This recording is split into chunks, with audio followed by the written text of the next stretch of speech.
दोस्तों जैसा कि आप सब जानते हैं कि एस जयशंकर साहब 5 साल के बाद अपनी चीन यात्रा पर गए हैं। 2019 में भारत के किसी विदेश मंत्री ने अपनी चीन यात्रा की थी, उसके ठीक 5 साल के बाद दोस्तों ये चीन यात्रा हो रही है।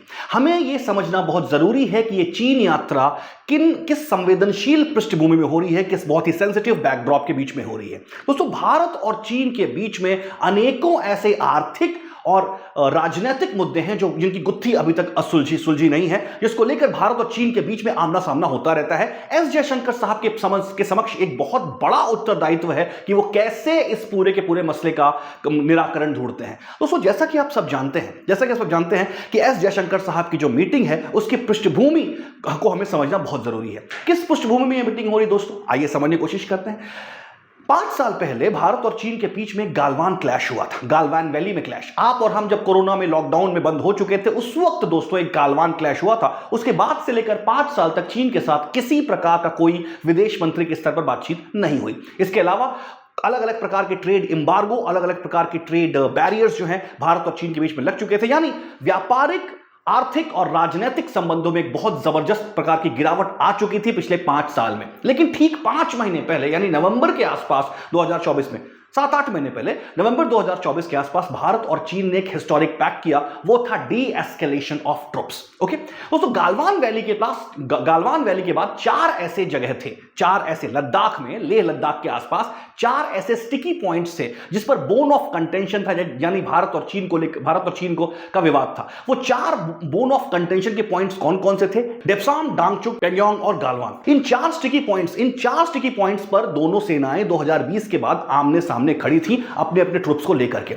इस डी एस्केलेशन की डिमांड पिछले 4 साल से दोनों देश कर रहे थे। 20 कमांडर लेवल की मुलाकात दोनों देशों के बीच में हो चुकी थी, लेकिन उसके बावजूद भी यह डी एस्केलेशन नहीं हो पाया था। लेकिन लास्ट ईयर दोस्तों डोनाल्ड ट्रंप जब राष्ट्रपति बने उसके ठीक आसपास कुछ जियोपॉलिटिकल सर्कमस्टांसेस ऐसे बने कि भारत और चीन इन 4 स्टिकी पॉइंट्स पर अपनी अपनी सेनाओं का विथड्रॉल किया और एक डी एस्केलेशन एंगेजमेंट किया। वो एक बड़ा सकारात्मक संदेश था कि भारत और चीन ने दोनों सेनाओं को डी एस्केलेट कर दिया है और ऐसे में शायद किसी प्रकार का कोई बोन ऑफ कंटेंशन अब भारत और चीन के बीच में नहीं है। अब भारत और चीन के बीच में कोर्डियल, एमिकेबल या दोस्ताना भरे संबंधों के एक नए दौर की शुरुआत होगी। लेकिन दोस्तों पिछले कुछ महीने पहले ऑपरेशन सिंदूर हुआ और इस ऑपरेशन सिंदूर में माना जाता है कि चीन ने जबरदस्त तरीके से पाकिस्तान का साथ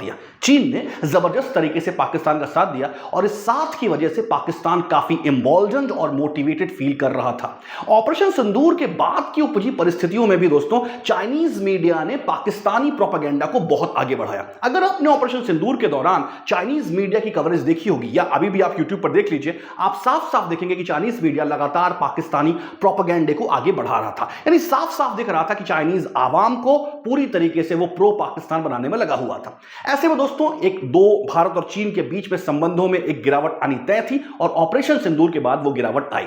तीसरा सबसे थॉर्नी इशू जिसमें भारत का एक जबरदस्त रिटेलिएशन चीन की तरफ हुआ वो था दलाई लामा का सक्सेशन प्लान। दोस्तों आप सब जानते हैं दलाई लामा एक तिब्बती धर्मगुरु हैं और दलाई लामा को लेकर चीन और तिब्बत के बीच में काफी आमना सामना होता रहता है। Dalai Lama is a bone of contention between Cheen and Tibet. China consider Dalai Lama as his enemy, China उन्हें अपना शत्रु मानता है।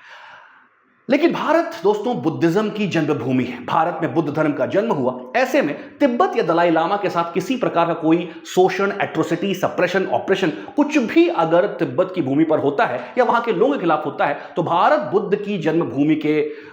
बुद्धिज्म के एक बर्थ प्लेस के होने की हैसियत से हमेशा एक सकारात्मक हस्तक्षेप आज से नहीं, नेहरू जी के जमाने से लेता आया है। जब पहली बार 1950s में तिब्बत में एट्रोसिटीज चाइना ने करना शुरू किया, माओ जेडोंग के जमाने में 1956-1957 के आसपास जब पहली बार तिब्बत में चाइना ने एट्रोसिटीज करना शुरू किया, उसके बाद 1959 में दलाई लामा भारत आ गए और तब से लेकर धर्मशाला में रहकर भारत में एक एग्जाइल गवर्नमेंट दलाई लामा और तिब्बत की चल रही है।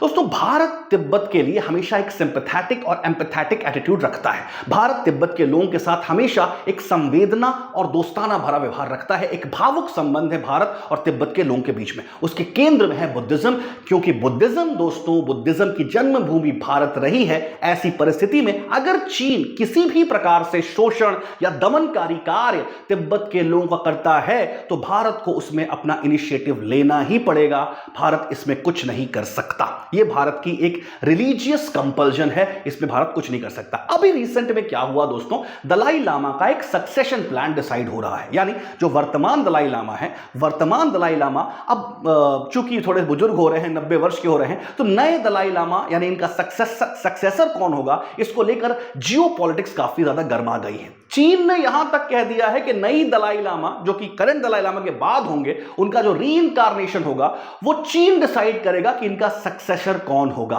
भारत ने अपना बात स्पष्ट कर दिया है कि यह तिब्बत के लोगों का धार्मिक मसला है, यह तिब्बत के लोगों का व्यक्तिगत मसला है। ऐसे में तिब्बत और तिब्बत में रह रहे बुद्धिस्ट लोगों को पूरी तरीके से धार्मिक स्वतंत्रता और धार्मिक स्वायत्तता मिलनी चाहिए कि अगला दलाई लामा कौन होगा वो खुद डिसाइड कर सके।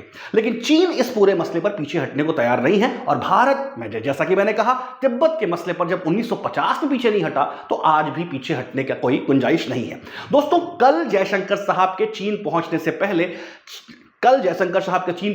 चीन ने सबसे पहले एक बयान दिया और वो बयान ने कहा, उस बयान में चीन ने कहा कि भारत और चीन के बीच में सबसे ज्यादा थॉर्नी इशू अगर कोई है, सबसे बड़ा कंटक कोई है तो वो है दलाई लामा और तिब्बत का इशू।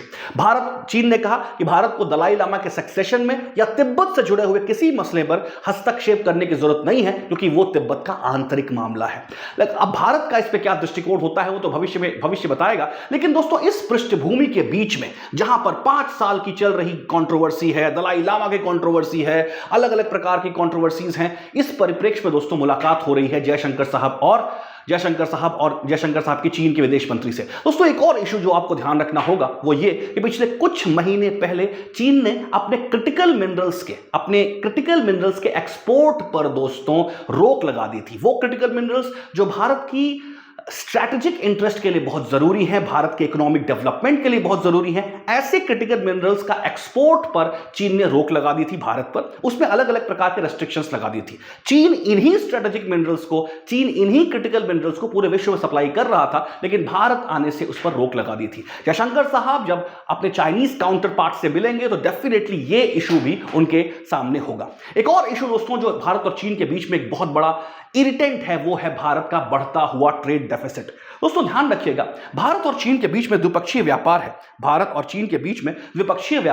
और इस द्विपक्षीय व्यापार में भारत को जबरदस्त लॉस होता है। भारत $17 बिलियन के डेफिसिट में है। यानी चीन $17 बिलियन का एक्सपोर्ट इंडिया को ज्यादा करता है, राइट। यानी कि ये पूरा का पूरा ट्रेड रिलेशन इंडिया और चाइना का $17 बिलियन प्लस चाइना के फेवर में है। दोस्तों, ये बढ़ता हुआ ट्रेड डेफिसिट भारत और चाइना के बीच में कहीं से भी भारत और चीन के बीच में ट्रेड रिलेशंस और इकोनॉमिक रिलेशंस के बीच में एक हार्मनी या बैलेंस को नहीं दिखाता। चीन को हमारा कंसर्न समझना चाहिए और चीन को हमारे इंपोर्ट्स को भी बढ़ावा देना चाहिए। दोस्तों, ये कुछ इश्यूज हैं। इसके अलावा कुछ और इश्यूज जो भारत और चीन के बीच में डेफिनेटली डिस्कस हुए होंगे वो है मल्टीलैटरल ऑर्गेनाइजेशंस में इंडिया और चाइना का कॉपरेशन।